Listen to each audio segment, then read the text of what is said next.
Hello everyone, welcome back to another video. HP JBT common entrance test 2026 का question paper इस video में हम discuss करेंगे। Examination 17 जून को एग्जामिनेशन कंडक्ट हुआ था। फुल क्वेश्चन पेपर इस वीडियो में हम डिस्कस करेंगे। स्टार्ट करते हैं हिंदी सेक्शन से। पहला क्वेश्चन है, कौमुदी शब्द किसका समानार्थी है? कौमुदी शब्द किस शब्द का समानार्थी है? कौमुदी शब्द का समानार्थी है चांदनी। ऑप्शन बी करेक्ट होगा। चांदनी शब्द कौमुदी शब्द का समानार्थी है। इसके अलावा चांदनी के अलावा और जो अन्य प्रमुख समानार्थी शब्द है चांदनी के या फिर कौमुदी के, वो हैं ज्योत्सना, चंद्रिका वगैरह। ओके, ऑप्शन बी इसमें करेक्ट होगा। नेक्स्ट क्वेश्चन है, इनमें से शुद्ध रूप कौन सा है? शुद्ध रूप है कनिष्ठ। ट नहीं होता है और छोटी की मात्रा होगी और ठ होगा। किनिष्ठ भी नहीं होगा, कनिष्ठ भी नहीं, कनिष्ठ। ऑप्शन बी करेक्ट होगा, कनिष्ठ। कनिष्ठ का अर्थ होता है छोटा। किताब किस भाषा का शब्द है? किताब, किताब ये अरेबिक शब्द है, अरबी भाषा का शब्द है किताब। ऑप्शन ए करेक्ट होगा। ये एक विदेशज शब्द है। अगर हिंदी में देखें तो हिंदी में ये विदेशज शब्द है, दूसरी देश की भाषा से लिया गया विदेशज शब्द है। ये अरबी भाषा का शब्द है किताब। ओके, जिसका अर्थ होता है पुस्तक हिंदी में। धृष्ट का विलोमार्थी शब्द है। धृष्ट का विलोमार्थी, उल्टा शब्द धृष्ट का। धृष्ट का विलोमार्थी होगा विनम्र या फिर विनीत। विनम्र सही है, विनीत सही है, शालीन सही है, तीनों ही सही है। अच्छा, ऑप्शन डी यहाँ पे भी दिया है, उपरोक्त सभी। तो इसमें ऑप्शन डी करेक्ट हो जाएगा, उपरोक्त सभी। ओके, ऑप्शन डी करेक्ट होगा, उपरोक्त सभी। सभी ऑप्शन करेक्ट है। अगला क्वेश्चन है, उद्यमी शब्द का विपरीतार्थक शब्द बताइए। उद्यमी, उद्यमी का मतलब होता है परिश्रमी, जो मेहनती हो। ओके, परिश्रमी या मेहनती या व्यवसायी, ये उद्यमी का मीनिंग होता है। इसका उल्टा क्या होगा? परिश्रमी तो इसका सिनोनिम है, समानार्थक है। इसका अपोजिट होगा आलसी। ऑप्शन डी आलसी, यानी कि मेहनत ना करने वाला। उद्यमी होता है परिश्रमी, जो मेहनत करता है। आलसी होता है जो मेहनत नहीं करता है, आलसी। अगला है, स्वागत में फिलिंग द ब्लैंक्स उपसर्ग है। उपसर्ग लगते हैं किसी भी शब्द के आगे। स्वागत में उपसर्ग है सु। सु जमा आगत, स्वागत। तो सु उपसर्ग है यहाँ पे, यानी कि ऑप्शन सी, सु। होनहार में कौन सा प्रत्यय है? उपसर्ग आगे लगते हैं, प्रत्यय पीछे लगते हैं, पीछे लगते हैं। ओके, होनहार, होन हार, हार प्रत्यय है। ऑप्शन बी, नाक का बाल होना। नाक का बाल होना का अर्थ क्या होता है? नाक का बाल होना जो मुहावरा है, इसका अर्थ होता है बहुत प्रिय होना, यानी कि अत्यंत प्रिय होना। ऑप्शन ए करेक्ट हो जाएगा, अत्यंत प्रिय होना। किसी का अत्यंत चाहता होना, चहेता होना, प्रिय होना। अप्रिय होना नहीं होगा, रुकावट नहीं, समस्या नहीं। ओके, अगला है, नमक हलाल होना मुहावरे का अर्थ है। नमक हराम होता है धोखा देना। नमक हराम यानी धोखा देना। यहाँ बोला है नमक हलाल। नमक हलाल होता है किसी के प्रति ईमानदार रहना, यानी वफादार रहना। ओके, ईमानदार रहना, वफादार रहना। धोखा देना बिल्कुल नहीं, चोरी करना बिल्कुल भी नहीं। वफादार होना या फिर कृतज्ञ होना। ओके, एहसानमंद होना, कृतज्ञ होना। ऑप्शन डी करेक्ट हो। कृतज्ञ का अपोजिट होता है कृतघ्न, तो यहाँ कृतज्ञ होना, ऑप्शन डी करेक्ट होगा इसमें। नेक्स्ट क्वेश्चन है, आंख के अंधे नाम नयन सुख। लोकोक्ति का अर्थ क्या है? आंख के अंधे नाम नयन सुख। दिखाई न देना, आंखों की रोशनी धीमी होना, ये बिल्कुल भी नहीं होगा। किसी का मजाक उड़ाना भी नहीं। गुण के विपरीत नामकरण होना, आंख के अंधे नाम नयन सुख मतलब होता है, यानी आंख से अंधा है, नाम नयन सुख है। मैया मैं तो चंद्र खिलौना, लौहों में कौन सा अलंकार है? कौन सा अलंकार है इसमें? इसमें है रूपक अलंकार। ऑप्शन ए करेक्ट होगा, रूपक अलंकार, क्योंकि इसमें चंद्रमा उपमेय है और खिलौने क्या है इसमें? चंद्रमा उपमेय और खिलौने उपमान। कलानिधि का पर्यायवाची शब्द है। कलानिधि, कलानिधि का पर्यायवाची शब्द होता है चंद्रमा या फिर शशि हो गया, इंदु हो गया, मयंक हो गया, विधु, राकेश, निशापति। तो यहाँ पे Rakesh. Okay, option C correct होगा, राकेश। यानी राकेश का मतलब होता है चांद, चंद्र। ऑप्शन सी करेक्ट है। अगला क्वेश्चन है, कवि कौन सी संज्ञा है? कवि, कवि शब्द जो है कौन सी संज्ञा? कवि शब्द में जो है जातिवाचक संज्ञा है। ओके, जातिवाचक संज्ञा, क्योंकि कवि एक विशेष व्यक्ति का नाम नहीं है, ये कविता रचने वाले सभी व्यक्तियों को, जो कि एक सभी व्यक्तियों का समूह है, वो जातिवाचक संज्ञा में आता है, तो उसको ये संबोधित कर रहा है, तो कवि जो है जातिवाचक संज्ञा में आएगा। नेक्स्ट क्वेश्चन है शराब, चरस, खरगोश, ये किस भाषा के शब्द हैं? ये शब्द जो है शराब हो गया, चरस हो गया, खरगोश हो गया, ये फारसी भाषा के शब्द हैं जो कि हिंदी भाषा में आए हैं। ओके, ऑप्शन डी करेक्ट होगा, फारसी। अनिल धीरे धीरे चलने लगा में धीरे धीरे क्या है? धीरे धीरे जो है इस वाक्य में ये क्रिया की विशेषता बता रहा है। चल रहा है वो, यानी क्रिया क्या कर रहा है वो, चलना की क्रिया की जो विशेषता बताते हैं उन्हें क्रिया विशेषण कहा जाता है, कि धीरे धीरे चल रहा है। तो ये ऑप्शन ए करेक्ट हो गया।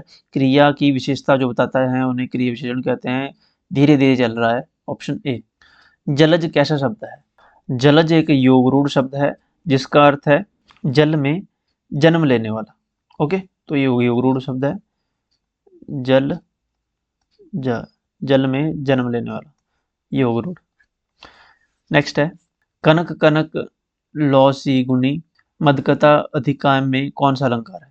इसमें यमक अलंकार है, ऑप्शन सी करेक्ट होगा, यमक अलंकार। क्योंकि इस पंक्ति में कनक शब्द 2 बार आया है, कनक कनक जब शब्द 2 बार आया है, इसका मतलब है पहला कनक का मतलब है धतूरा यानी नशीला पदार्थ, और दूसरे कनक का मतलब है यहाँ पे सोना या फिर धन संपत्ति वगैरह। ओके, तो ये यमक अलंकार है।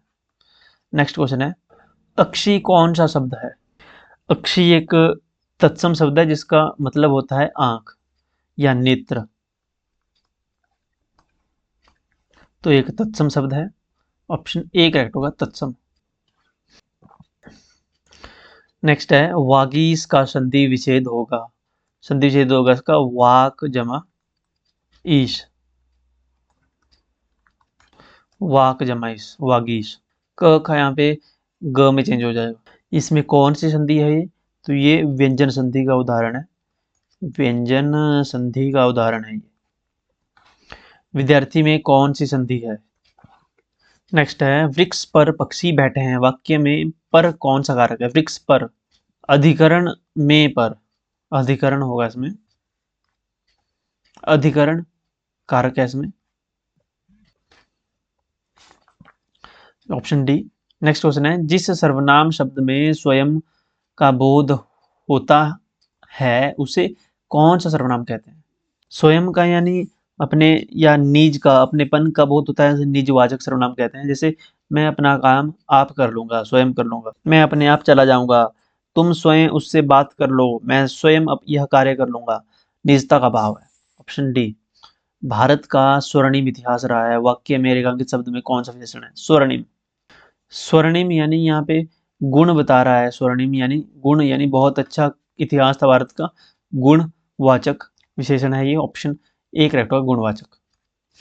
पक्षियों द्वारा आकाश में उड़ा जाता है, इस कथन में किस वाच्य की प्रधानता है? पक्षियों द्वारा प्रकाश में उड़ा जाता है, तो इस वाक्य में जो प्रधानता है वो है भाववाच्य की, ऑप्शन ए करेक्ट होगा, भाववाच्य की प्रधानता है। नेक्स्ट क्वेश्चन है कृतिका सोती है, वाक्य में कौन सी क्रिया है? कृतिका सोती है, कृतिका सोती है अकर्मक क्रिया है, ऑप्शन सी इज करेक्ट, अकर्मक क्रिया है। तो ये 25 क्वेश्चन हिंदी के थे। इसके बाद है English portion. Rearrange the words to form a meaningful sentence. यहाँ पे दिया गया है dear king all the to choose animals had, all the animals had, all the animals had to choose their king, all the animals had to choose their king, b d c a, b d c a, b d c a, option C correct होगा। Next है we expect look at other not to our bad qualities, we expect others not to look at our bad qualities, यानी कि A C B D, A C B D, A C B D, option D.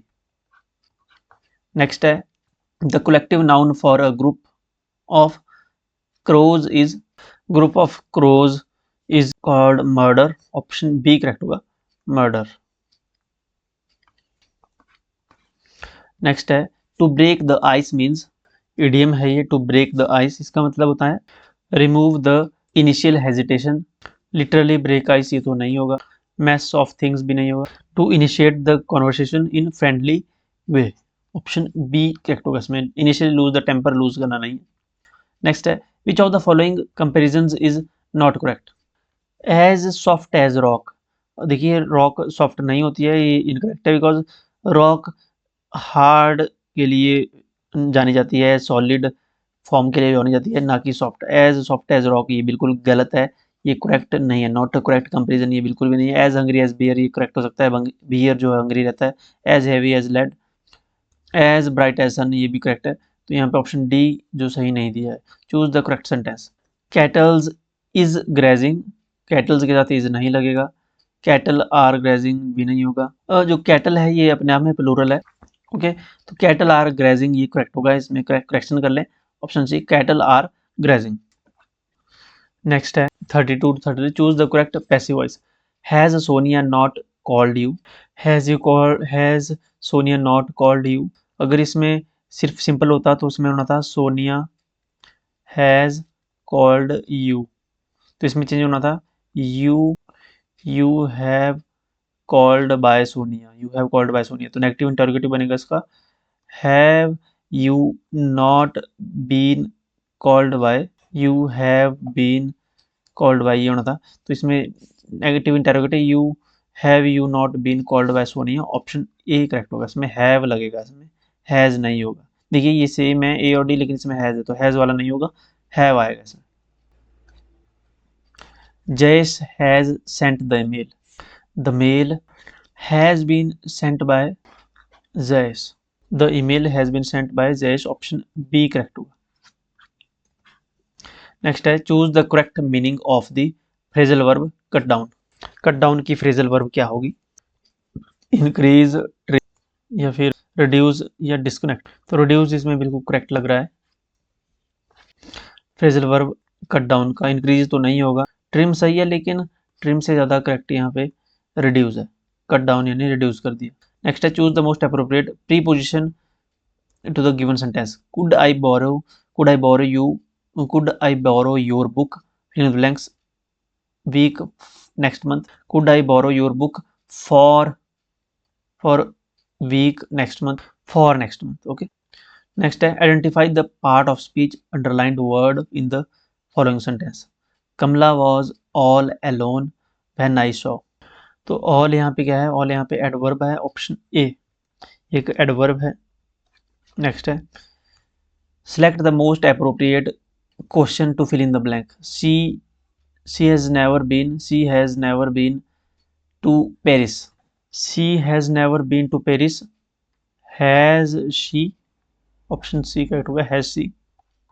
Next है choose the correct sentence, unless you work hard you will fail, unless you do work hard you will fail, unless you not work hard you not work hard, unless you not work hard you will fail, unless you do not work hard you will fail, unless जब तक तुम work hard नहीं कर पाते अब fail होते रहोगे, unless you work hard you will fail, option A ही पहला ही करेक्ट है इसमें। नेक्स्ट है choose the misspelled word, कौन सी स्पेलिंग गलत है, जो गलत स्पेलिंग है वो कमांडर की है, यहाँ पे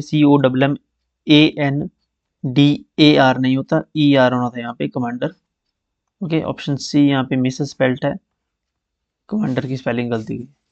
choose the correctly spelled word, कौन सी स्पेलिंग यहाँ पे करेक्ट है, टेम्परामेंट करेक्ट है, TEMPERAMENT temperament correct, president PRESI होना था यहाँ पे, ये गलत है, इस स्पेलिंग में देखेंगे PROVIDENT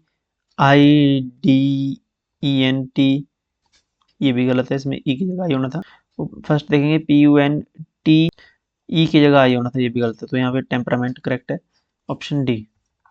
नेक्स्ट है choose the correct articles, a college he was filling the blanks union leader, at college he was filling blanks union leader, union an union leader, he was an union leader, he was a union leader, he was a union leader, you यहाँ पे vowel है लेकिन sound union की य की आ रही है, तो य कॉन्सोनेंट नहीं है, ओके, साउंड आपको चेक करनी है। Next the teacher has been teaching for filling the blanks hour H है लेकिन साउंड आवर की आ रही है, hour an hour, the teacher has been teaching for an hour, H consonant है लेकिन साउंड ए की आ रही है आवर की, तो यहाँ पे एन लगेगा। Next question number 43 to 44, choose the correct form of indirect speech. He said God save the king.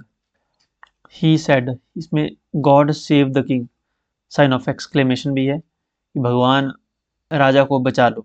He said, he prayed, अब भगवान के साथ बात कर रहे हैं, नहीं प्रे कर रहे हैं, रिक्वेस्ट नहीं है यहाँ पे, pray. He prayed that God might save the king, option D correct होगा। She said virtue is its own reward. Virtue is its own reward, ये फेमस फिलोसफिकल प्रोवर्ब है, पॉपुलर प्रोवर्ब है ये, तो इसमें कोई चेंज नहीं होगा। She said that virtue is its own reward, option C correct होगा। हैज वॉज ये चेंज नहीं होगा, यूनिवर्सल ट्रूथ है तो ये वही रहेगा, कोई चेंज नहीं होगा। नेक्स्ट है 45 to 47, choose the synonym of the words given in capital letters. Word है अकस्टम्ड, अकस्टम्स का यहाँ पे सिनोनिम बताना है, सिमिलर मीनिंग, सिनोनिम होगा हैबिचुअल, ऑप्शन सी करेक्ट होगा। नेक्स्ट है आइडल, आइडल का सिनोनिम होगा लेजी, आइडल का सिनोनिम होगा लेजी। आइडल होता है इनएक्टिव, इनर्ट या पैसिव के सुस्त। वाइल्ड, वाइल्ड का सिनोनिम, वाइल्ड का सिनोनिम होगा बोल्ड। मीक, इग्नोरेंट या फिरोसियस, तो वाइल्ड जो है इसका सिनोनिम जो सिमिलर मीन्स है वो है फिरोसियस, ऑप्शन डी करेक्ट होगा, फिरोसियस। 48 से 50 तक यहाँ उल्टे से बताने हैं एंटोनिम। रेकेंडाइट, रेकेंडाइट का एंटोनिम होगा मैनिफेस्ट। एक्सपैंड, एक्सपैंड होता है फैलना, तो इसका एंटोनिम होगा श्रिंक होना, कंडेंस होना, condense. Animosity, animosity synonym, antonym बताना है इसका एनिमोसिटी का, एनिमोसिटी का एंटोनिम होगा फ्रेंडलीनेस, ऑप्शन डी। तो ये 50 क्वेश्चंस थे हिंदी एंड इंग्लिश के, 25 क्वेश्चन इंग्लिश के। अब है हमारे पास मैथ्स, लेकिन मैथ्स से पहले करेंगे हम जनरल अवेयरनेस यानी जीके। जनरल अवेयरनेस 76 क्वेश्चन है, पुरुष T20 क्रिकेट विश्व कप का खिताब 2026 में किसने जीता। T20 वर्ल्ड कप 2026 भारत ने जीता, ऑप्शन बी करेक्ट होगा। भारत ने जीता और भारत ने हराया न्यूजीलैंड को, न्यूजीलैंड को हरा कर इंडिया ने वर्ल्ड कप जीता था। ओके, ये भारत का लगातार तीसरा T20 वर्ल्ड कप है, लगातार नहीं लेकिन तीसरा। नेक्स्ट है ऑपरेशन ब्लू स्टार कहाँ हुआ था। ऑपरेशन ब्लू स्टार हुआ था अमृतसर में, गोल्डन टेम्पल में, ऑपरेशन ब्लू स्टार। ओके, कब हुआ था ये, 1984 में हुआ था, 1984 में। साइमन कमीशन कब भारत आया। साइमन कमीशन भारत आया था 1928 में, Simon commission, option A correct होगा। 1928 में साइमन कमीशन भारत आया था और इसका विरोध भारतीयों ने किया था क्योंकि इस कमीशन में कोई भी भारतीय नागरिक नहीं था, कोई भी इसमें भारतीय नागरिक नहीं था, जिस कारण इसका भारतीयों ने विरोध किया। और नारे क्या लगे थे, Simon go back, Simon commission वापस जाओ के नारे यहाँ पे लगाए गए थे। मिजोरम की राजधानी क्या है। मिजोरम की राजधानी है आइजोल, ऑप्शन बी करेक्ट होगा। ऐजवाल मिजोरम की कैपिटल है। गैंगटोक किसकी कैपिटल है। गैंगटोक सिक्किम की कैपिटल है, सिक्किम की कैपिटल है गैंगटोक। शिलोंग किसकी कैपिटल है। शिलोंग मेघालय की कैपिटल है, मेघालय की कैपिटल है शिलोंग। ईटानगर किसकी कैपिटल है। ईटानगर अरुणाचल प्रदेश की कैपिटल है, अरुणाचल प्रदेश की कैपिटल है ईटानगर। नेक्स्ट है 2026 में भारत के वर्तमान मुख्य न्यायाधीश कौन है। वर्तमान में 2026 में जो है भारत के जो चीफ जस्टिस हैं वो हैं BR गवई, सॉरी इसको करेक्ट कर लें, BR गवई ये 52nd चीफ जस्टिस थे भारत के। अब 2026 में न्यायमूर्ति सूर्यकांत, न्यायमूर्ति सूर्यकांत ये 53rd 53वें चीफ जस्टिस ऑफ इंडिया बने हैं। न्यायमूर्ति भूषण रामकृष्ण गवई के बाद न्यायमूर्ति सूर्यकांत बने हैं, ऑप्शन बी करेक्ट होगा सूर्यकांत। इन्होंने 2025 नवंबर में अपना पदभार संभाला था। नेक्स्ट है what is the name of boundary line between India and China. India और चाइना के बीच में जो बाउंड्री है वो कौन सी है। इंडिया और चाइना के बीच में लाइन जो है वो है McMahon line, option C correct होगा मैकमोहन लाइन। इसे LAC के नाम से भी जाना जाता है, लाइन ऑफ एक्चुअल कंट्रोल के नाम से भी इसे जाना जाता है, भारत और चाइना के बीच में है। ये पूर्वी क्षेत्र में जैसे अरुणाचल प्रदेश वगैरह में तिब्बत चीन के साथ सीमा बनाती है, जिसे 1914 में शिमला समझौते के तहत निर्धारित किया गया था 1914 का जो शिमला समझौता हुआ था उसके तहत इसे निर्धारित किया गया, शिमला समझौता के तहत। The longest dam in India is, Bharat का सबसे लंबा बांध कौन सा है? हीराकुंड डैम जो है ये भारत का सबसे लंबा बांध है, हीराकुंड डैम। हीराकुंड डैम कहाँ है? हीराकुंड डैम उड़ीसा में है, उड़ीसा में है हीराकुंड डैम। और इसकी जो स्ट्रेच है, जो इसकी लंबाई है वो 25.8 किलोमीटर लंबी है। ओके, किस नदी पे बना है? ये महानदी पे बना है हीराकुंड बांध, महानदी पे, संबलपुर उड़ीसा में है। इनॉग्रेशन कब हुआ था इसका? 1957 में इसका इनॉग्रेशन हुआ था। ये जो सरदार सरोवर बांध है ये कहाँ पे है? सरदार सरोवर बांध ये गुजरात में है। टिहरी डैम उत्तराखंड में है। भाखड़ा नंगल डैम ये हिमाचल प्रदेश में है। कहाँ पे है? जिला बिलासपुर के भाखड़ा क्षेत्र में। नेक्स्ट क्वेश्चन है, which state has the highest literacy rate in India as per 2011 census? कौन सी स्टेट की जो लिटरेसी रेट है वो हाईएस्ट है? वो केरला की है हाईएस्ट 2011 की सेंसस के अनुसार, केरला। टोटल 94% लिटरेसी रेट था 2011 की सेंसस के अनुसार। वर्ल्ड एड्स डे कब मनाया जाता है? World AIDS Day, World AIDS Day 1 दिसंबर को मनाया जाता है। 1 दिसंबर को वर्ल्ड एड्स डे मनाया जाता है। 21 जून को इंटरनेशनल योगा डे सेलिब्रेट किया जाता है, इंटरनेशनल योगा डे। 5 जून को वर्ल्ड एनवायरनमेंट डे मनाया जाता है, वर्ल्ड एनवायरनमेंट डे, विश्व पर्यावरण दिवस। और 5 दिसंबर को वर्ल्ड सॉइल डे मनाया जाता है, विश्व मृदा दिवस, world soil day. Next question है, फरवरी 2026 में जारी पुस्तक Atal Bihari Vajpayee the external statesman, the external statesman के लेखक कौन है? अटल बिहारी वाजपेयी द इंटरनल, यहाँ पे एक्सटर्नल नहीं होना था, यहाँ पे इटरनल, इटरनल है यहाँ पे। मुझे ऐसा लगता है कि ये ग्रामेटिकल मिस्टेक है, ये टाइपिंग एरर है, क्योंकि इसका जो नाम है वो इटरनल स्टेट्समैन है। ये बुक जो भारत के उपराष्ट्रपति हैं सीपी राधाकृष्णन ने, उन्होंने इस बुक का विमोचन किया था, सीपी राधाकृष्णन द्वारा। ऑप्शन डी करेक्ट होगा, विमोचन इन्होंने किया था। लेकिन यहाँ पे पूछा है ऑथर कौन है? ऑथर जब लेखक की बात आती है तो इसके लेखक विजय गोयल हैं, ऑप्शन बी करेक्ट है।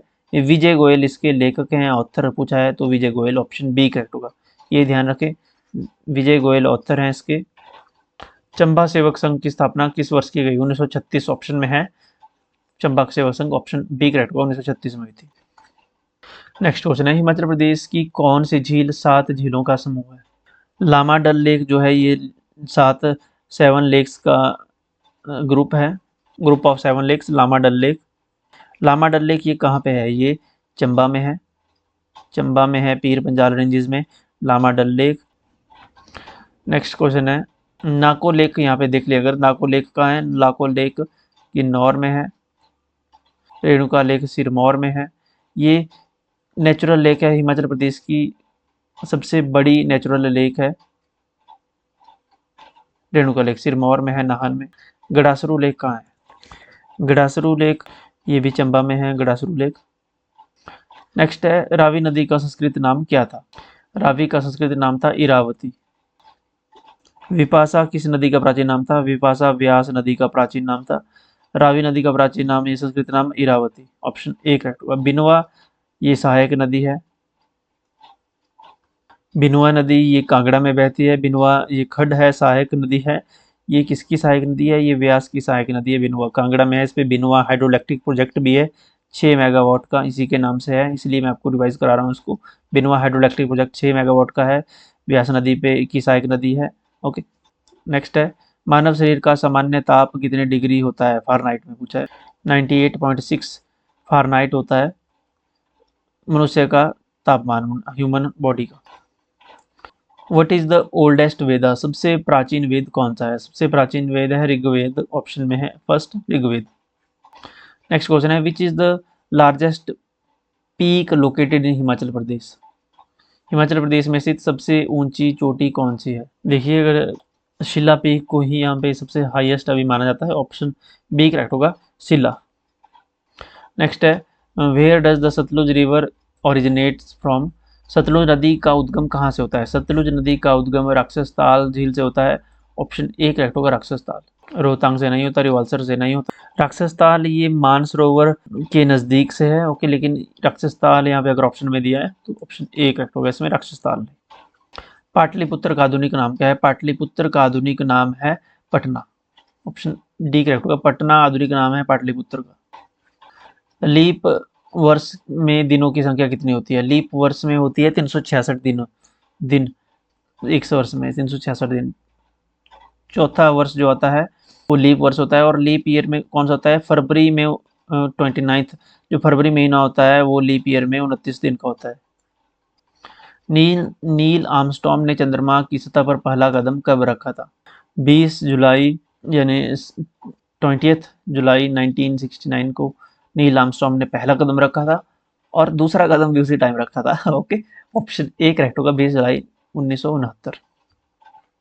केरल का प्रमुख त्योहार क्या है? पोंगल, ओणम, तीज, लोहड़ी। केरला का जो प्रसिद्ध त्योहार है वो है ओणम। ओणम केरला का प्रसिद्ध त्योहार है। पोंगल तमिलनाडु में मनाया जाता है। बछेंद्री पाल माउंट एवरेस्ट पर कब पहुंची? बछेंद्री पाल माउंट एवरेस्ट पर 1984 में पहुंची थी, ऑप्शन सी करेक्ट होगा। 1984 अगर डेट बात करें तो मई 23, 1984। Question number 98, what is used to find the main direction? मुख्य दिशाओं का पता लगाने के लिए इसका प्रयोग किया जाता है। Scale, compass. देखिए कंपास का यूज किया जाता है डायरेक्शन को फाइंड आउट करने के लिए। बैरोमीटर का यूज किया जाता है एयर प्रेशर को मॉनिटर करने के लिए। एयर प्रेशर को मॉनिटर करने के लिए बैरोमीटर का यूज किया जाता है। एनीमोमीटर यहाँ पे दिया है वात सूचक। एनीमोमीटर का यूज किया जाता है विंड स्पीड को मेजर करने के लिए। विंड स्पीड को मेजर करने के लिए या फिर विंड डायरेक्शन को मेजर करने के लिए। हवा की डायरेक्शन और विंड स्पीड को मेजर करने के लिए आपने देखा होगा कि एक ऐसे होता है, एक इंस्ट्रूमेंट ऐसे होता है जिसमें ऐसे चारों दिशाओं की तरफ लगे होते हैं, ऐसे जो घूमता रहता है, इसे एनीमोमीटर कहा जाता है। नेक्स्ट क्वेश्चन है, when did women get the right to vote in England? England में महिलाओं को वोट देने का अधिकार कब मिला?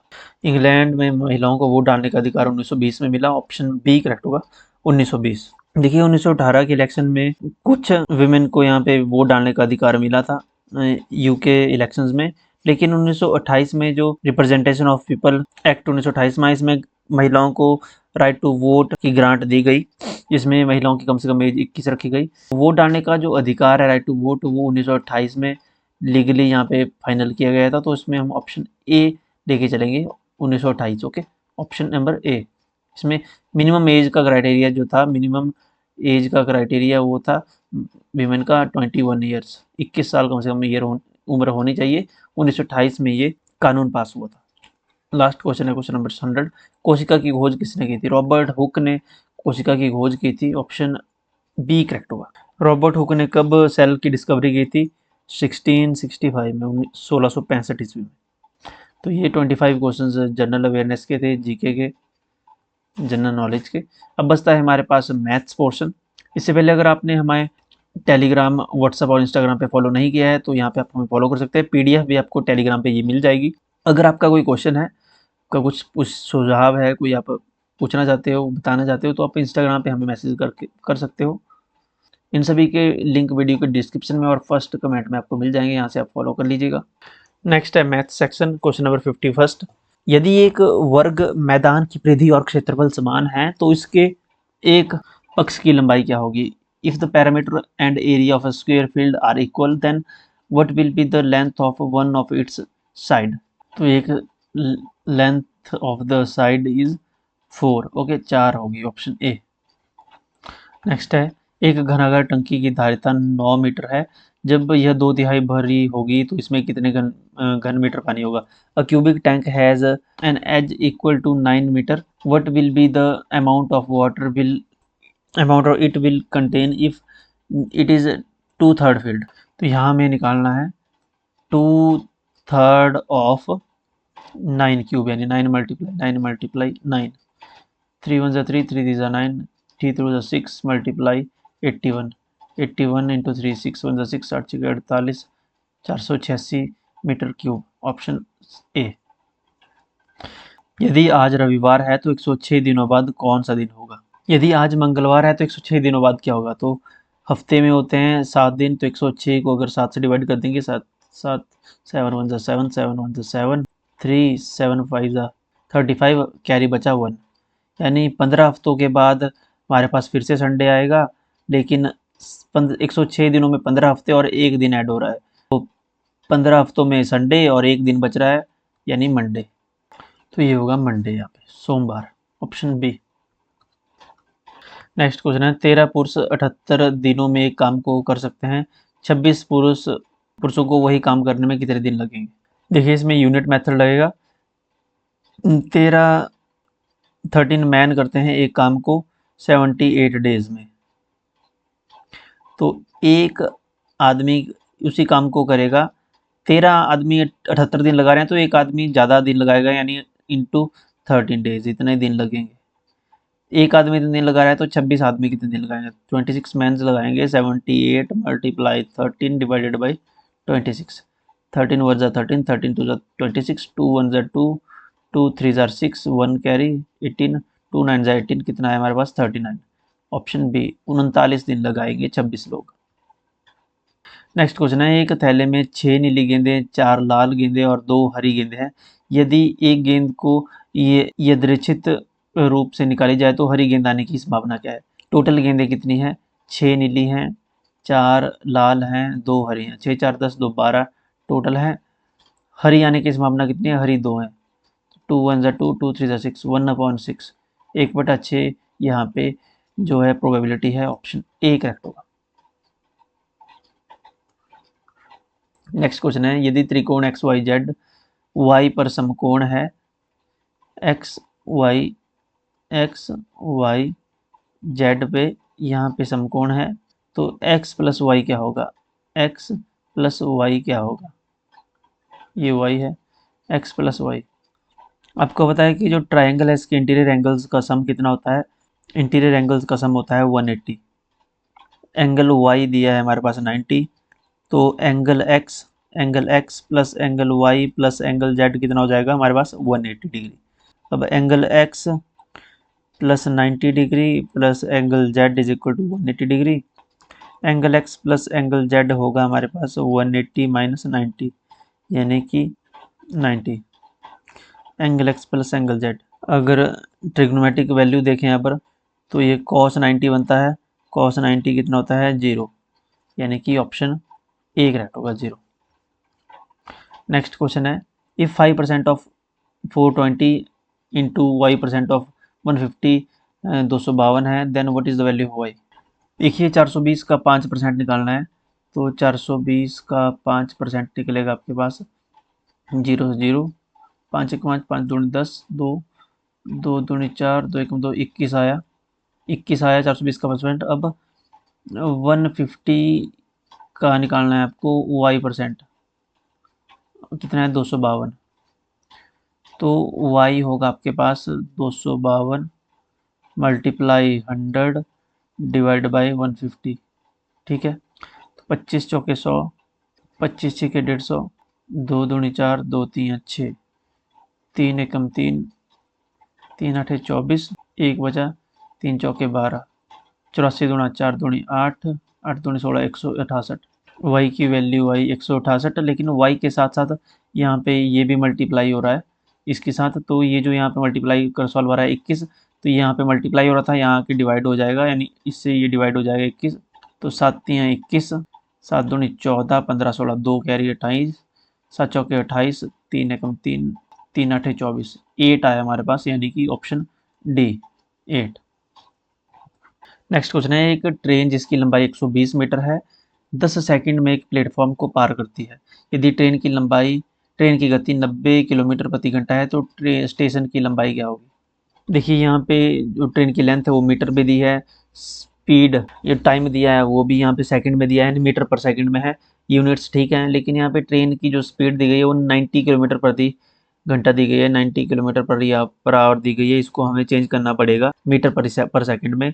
तो 90 किलोमीटर पर आवर को जब मीटर पर सेकंड में करते हैं चेंज, तो 5/18 से करना पड़ता है, तो 18 5 जा 90, 5 5 जा 25, तो 25 मीटर पर सेकंड में ये बदला गया।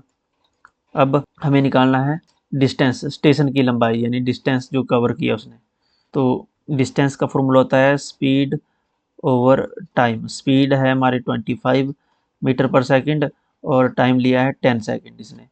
तो 250 मीटर इसकी जो है आ गई हमारे पास डिस्टेंस, या आपको मान लीजिए इसकी लेंथ मान लीजिए 250 मीटर। ऑप्शन डी करेक्ट होगा। अगला क्वेश्चन है, एक संख्या का 3/5 हिस्सा, एक चौथाई का 7/9 हिस्सा 84 है, उस संख्या का आधा क्या होगा। क्वेश्चन दिया है हमारे पास 3/5 3/5 of in multiply of 1/4 of 7/9 of a number x मान लिया is 84।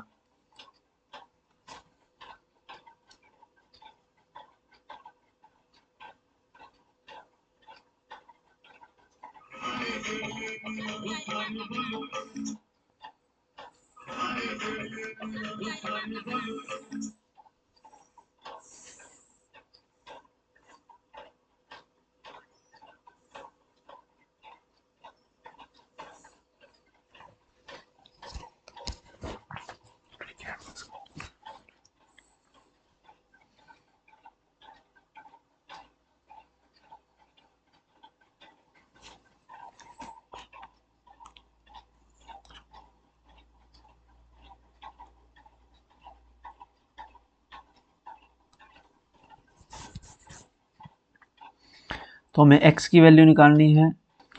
तो x इक्वल टू 84 मल्टीप्लाई, ये अपोजिट हो जाएगा 5/8 4/1 9/7। 3 1 3 3 3 9 7 1 7 7 1 7 1 7 2 12 मल्टीप्लाई 4 5 20 मल्टीप्लाई 3 3। तो 20 3 60 60 मल्टीप्लाई 12 12 6 72 72 और 0।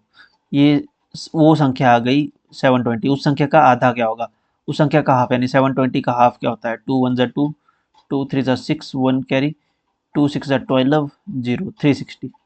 360 ऑप्शन में है, ऑप्शन डी 360।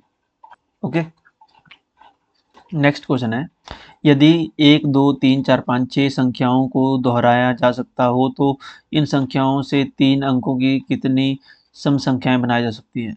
टोटल 108 सम संख्याएं बनाई जा सकती हैं। ऑप्शन बी करेक्ट होगा इसमें। टोटल अंक कितने हैं, 6 हैं, और सम संख्या कितनी इसमें 3 है, 108। नेक्स्ट है, 19 अंकों का औसत 24 है, 19 अंकों का औसत 24 है, यदि प्रत्येक अंक को 3 से गुणा कर दी जाए तो नया औसत क्या बनेगा। ये 19 संख्याओं का जो एवरेज है वो 24 दी गई है। यदि हर एक एवरेज 24 की है, ओके, सभी का एवरेज 24 है, तो नया औसत क्या बनेगा अगर 3 से मल्टीप्लाई कर दी जाए इसको। 4 3 12 1 3 6 7 72। Option B. 3 लड़कों की औसत आयु 18 वर्ष है और उनकी आयु का अनुपात 2:3:4 है। सबसे छोटे लड़की की आयु क्या है। यदि 3 लड़के हैं और तीनों लड़कों की जो एवरेज है एज है 18 है, तो तीनों लड़कों की जो टोटल आयु है वो कितने बनेंगे। 18 है तो 3 लड़के तो 54, उनकी टोटल ईयर की जो टोटल एज बनेगी। तो यहाँ पे उनकी रेशो दी गई है 2:3, 2x है, 3x है और 4x है। तो 2x plus 3x plus 4x दिया है हमारे पास 54। 3 2 5 5 4 9 9x 54 है, तो x आ गया 54 डिवाइड बाई 9 9 x आ गया 6। तो सबसे कम है 2x, तो 6 x की वैल्यू 6, तो 2 इंटू 6 सबसे आ गई 12। ओके, सबसे छोटे की उम्र है 12 साल। ऑप्शन सी करेक्ट होगा। यदि एक धनराशि 15 वर्षों के साधारण ब्याज पर अपनी 4 गुनी हो जाती है तो ब्याज की दर क्या है। मान लो मूलधन हमारा पास कितना है x, और हमारे पास जो कंपाउंड इंटरेस्ट है मिश्र धन है वो है हमारे पास 4x। सिंपल इंटरेस्ट होता है मिश्र धन माइनस मूलधन, यानी कि 4x माइनस एक्स, ये आया और 3x।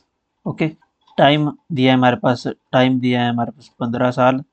तो सिंपल इंटरेस्ट निकालेंगे हम 3x equal to x into R into 15 divide by 100, यानी कि 15 आर डिवाइड बाई 100 होगा हमारे पास 3, क्योंकि x से x कैंसिल आउट। 15r हो गया हमारे पास 300, तो r हो गया हमारे पास 300/15, 15×30, 0, रेट आ गया हमारे पास 20%। ऑप्शन है ए। अंजलि अपनी आय का 17% बचाती है। यदि उसकी मासिक खर्च 4,980 है तो उसकी मासिक आय क्या है? जो अंजलि है वो 17% बचाती है। अगर वो 100% कमाती है तो उसमें से 83% खर्च कर देती है और 17% बचाती है। ठीक है, तो जो खर्च करती है वो है 83%। खर्च कितना करती है? 4,980। अगर उसकी सैलरी x है, x का 83% वो खर्च कर देती है, जो कि वो खर्च करती है वो है 4,980 रुपये। तो 83% ऑफ x यानी कि 83x/100 हो गया हमारे पास 4980।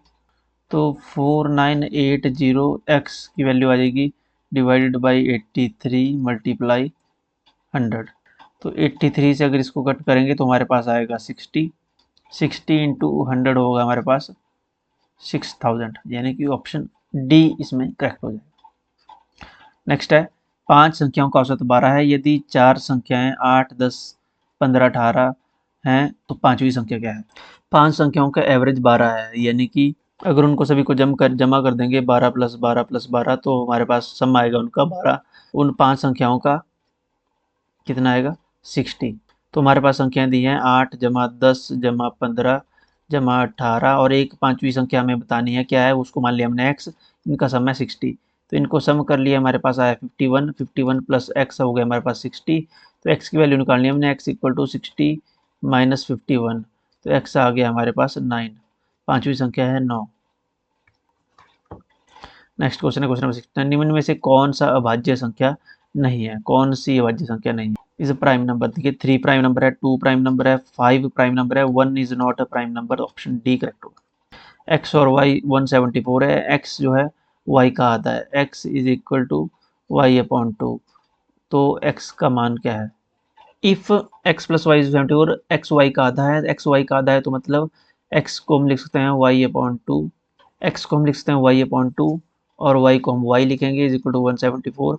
अब y/2 और y + 1 को हम एलसीएम ले लेंगे, 1 और 2 का एलसीएम आया 2, 2 1 = 2, 1 × y + 1 2 = 2, 2y = 174, 2y + y 3y/2 = 174, 3y = 174 × 2, 4 2 = 8, 7 2 = 14, एक कैरी 7 2 2 3 348, 3y आया 348। तो y कितना आएगा? 348 डिवाइडेड बाई 3, 3 1 = 3, 3 1 = 3, 3 1 = 3, 1 कैरी 18, 3 6 = 18। y आया है अगर 116, y कितना आया? y हमारा आया 116, y 116 है तो y क्या बोला है? x y का आधा है, तो अगर y की 116 है तो x कितना होगा? x होगा y/2। x की वैल्यू हमने निकालनी है y/2। y हमारे 116 है तो y/2, 2 एकम 2 5 10, एक कैरी 16, 2 8 = 16, 56। तो 56 आएगा x की वैल्यू, 56 सॉरी 58। 116 डिवाइड बाई 2, 2 2 5 10, 2 5 = 10, एक कैरी 2 8 = 16, 58। ऑप्शन ए करेक्ट होगा 58। अगला क्वेश्चन है, यदि 1000 को ए और बी के बीच 3:2 के अनुपात में विभाजित किया जाए तो ए को कितना मिलेगा? ए और बी के बीच 3:2 में, तो ए है 3 हिस्सा ए का है, तो अगर इनका ए को कितना मिलेगा निकाला जाए तो ए का जो हिस्सा होगा वो होगा 3/3 + 2 5 × 1000 और बी का जो हिस्सा है वो होगा 2/5/1000। 5 × 5 20, 5 100, 5 20 100 और 0, तो बी का हिस्सा होगा 400 और 5 × 5 5 दूनी 10, 200, 2 3 6 600।